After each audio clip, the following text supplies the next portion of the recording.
চিপাঝাৰ বডিয়াখিচাত দেওধাপাৰা হৰিমন্দিৰৰ পুণ্যক্ষেত্ৰত শ্ৰী শ্ৰী মহাভাগৱত পাঠ অনুষ্ঠান। চিপাঝাৰ শিঙিমাৰী, বডিয়াখিচা, কানিদল আৰু গাখীৰখোৱা আঞ্চলিক ভাগৱত পাঠ পৰিচালনা সমিতিৰ উদ্যোগত শুক্ৰবাৰৰ পৰা আৰম্ভ হৈছে ঊনবিংশতম বাৰ্ষিক শ্ৰী শ্ৰী মহাভাগৱত পাঠ অনুষ্ঠান। দুমনিচকীৰ সমীপৰ বডিয়াখিচা হৰিমন্দিৰৰ পুণ্যক্ষেত্ৰত অনুষ্ঠিত এই আধ্যাত্মিক ভাগৱত পাঠৰ অনুষ্ঠান 3 দিনীয়া বৰ্ণাঢ্য কাৰ্যসূচীৰে চলিব। শাস্ত্ৰৰ উত্তম গীতা ভাগৱত এই বাণীৰে শ্ৰৱণ আৰু কীৰ্তন কৰাৰ প্ৰয়াসেৰে আৰম্ভ হোৱা 3 দিনীয়াকৈ অনুষ্ঠিত হৈছে শ্ৰী শ্ৰী মহাভাগৱত পাঠ অনুষ্ঠান। শনিবাৰে ভাগৱত স্থাপনৰ পিছতে দৃষ্টিনন্দন ভৰা আকৰ্ষণীয় ভাগৱত শোভাযাত্ৰাত কেইবা শতাধিক আঞ্চলিক ভক্তপ্ৰাণ ৰাইজে অংশগ্ৰহণ কৰে। এখন বিশেষ বাহনত ভাগৱত প্ৰতিষ্ঠা কৰি আগবঢ়া শোভাযাত্ৰাই মোহিত কৰে অঞ্চলৰ সকলো শ্ৰেণীৰ লোকক। ভাগৱত শোভাযাত্ৰা উদ্বোধন কৰে উত্তৰ-পূব ৰেলৱে অৱসৰী বিষয়া কেশৱ বৰুৱাই। দেওবাৰে দুপৰীয়া আঞ্চলিক ভাগৱত পাঠ পৰিচালনা সমিতিৰ সভাপতি ৰত্নেশ্বৰ বৰুৱা সঞ্চালনাত অনুষ্ঠিত ধৰ্মালোচনা সভাত বুঢ়ীনগৰ মহাবিদ্যালয়ৰ অসমীয়া বিভাগৰ প্ৰবক্তা জিতেন হাজৰিকা প্ৰমুখ্যে কেইবাগৰাকীও বিশিষ্ট ব্যক্তি উপস্থিত থাকিব। News desk AIN live. নমস্কাৰ, আমাৰ এই অনুষ্ঠানটি আজি 19 বছৰ ধৰি আমি পালন কৰি আহিছোঁ। ঊনবিংশ শতিকাত আমি ভৰি দিছোঁ।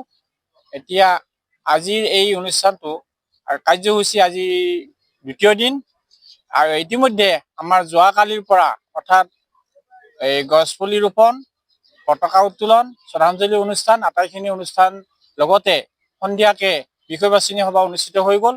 তাৰপিছতে আজি আমাৰ ভাগৱত স্থাপন হৈ গৈছে আৰু ভাগৱত স্থাপনে নহয়, ইতিমধ্যে ভাগৱতখন শোভাযাত্ৰা ইতিমধ্যে কৰি আছে।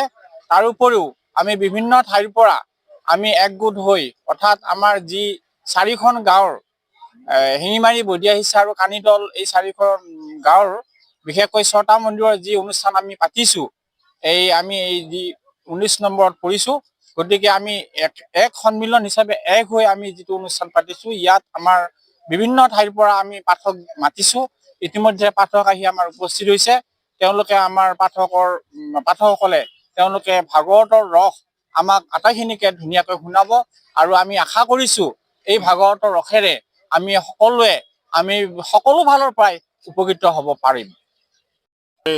এই আদৰণি কমিটিৰ সম্পাদক হিচাপে শ্ৰী যতীন বৰুৱা মই এইটোৱে ক'ব বিচাৰিছোঁ, আমাৰ আজি এই ভাগৱত পাঠ যিটো অনুষ্ঠান 19 বছৰে যিটো আমি পৰিকল্পিতভাৱে আমি অনুষ্ঠান কৰি আহিছোঁ, আজি আমাৰ 49তম আমাৰ শিঙিমাৰী বডিয়াখিচা গাঁৱৰ দেওধাপাৰা হৰিমন্দিৰত অনুষ্ঠিত হৈছে।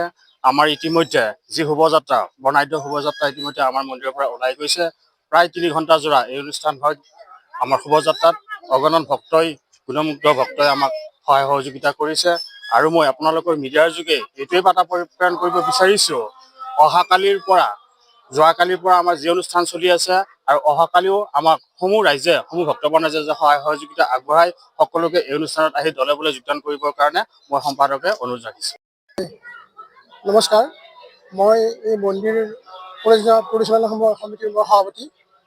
মোৰ নাম শ্ৰী সুনেন্দ্ৰ বৰুৱা। আমি এইটোকে বিচাৰোঁ, এই অনুষ্ঠানটিৰ জৰিয়তে আমাৰ সমাজত যিবিলাক বিশৃংখল চলি আছে, ধৰ্মক লৈ কোনো মানুহে নামানে বিশৃংখল সৃষ্টি হৈছে, সেইবিলাক দূৰ হওক।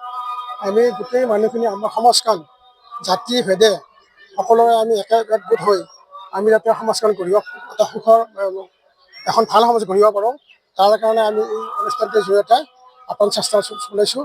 সেয়ে আমাৰ অহাকালি আমাৰ সন্ধিয়াৰ পৰা সমাপ্ত হ'ব আৰু গধূলি আমাৰ কি আছে, নাম প্ৰসংগ আছে।